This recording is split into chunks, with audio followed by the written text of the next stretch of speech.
ஜெப ஆலய தலைவனாகிய இந்த யவீரு ஏசப்பாக்கு முன்பாக முழங்கால் படியிட்டு சொல்றான், ஆண்டவரே, என் மகள் மரண அவஸ்தைப்படுகிறாள்.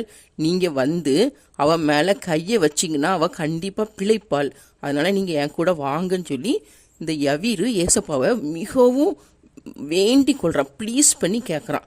உடனே ஏசப்பா அந்த யவீருவை பார்த்து சொல்றாங்க, பயப்படாதே, விசுவாசம் உள்ளவனா இரு அப்படின்னு சொல்லிட்டு பேதுரு, யாக்கோபு, யோவான் இவங்க 3 பேரை மட்டும் கூட்டிக்கு யவீருவின் வீட்டுக்கு போகிறாங்க. அங்கே போனால் யவீருக்கு வீட்டில் நிறைய பேர் அழுது புலம்பிக்கிட்டே இருக்காங்க.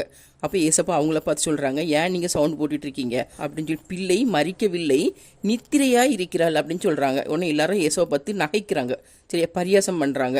அதுக்கப்புறம் ஏசப்பா அந்த பிள்ளையினுடைய அம்மா, அப்பா, அதுக்கப்புறம் பேதுரு, யாக்கோபு, யோவான் இவ்வளவரை மட்டும் கூட்டிக்கிட்டு அந்த பிள்ளை இருந்த இடத்துக்கு போகிறாங்க.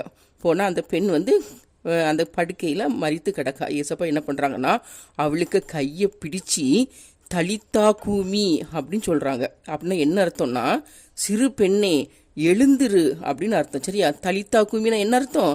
சிறு பெண்ணே எழுந்திருன்னு சொல்லி அர்த்தம். அப்படி தூக்கி விட்ட உடனே அந்த பெண் உயிரோடு எழுந்து உட்கார்ந்துருக்கா. அந்த பெண்ணுக்கு எத்தனை வயது? 12 வயது, சரியா.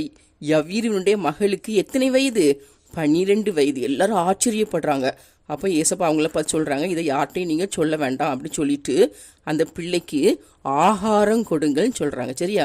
அப்போ யவீருனுடைய மகள் எப்படி சுகாகிறா? ஏன் ஏசப்பா சுகப்படுத்தினாங்க?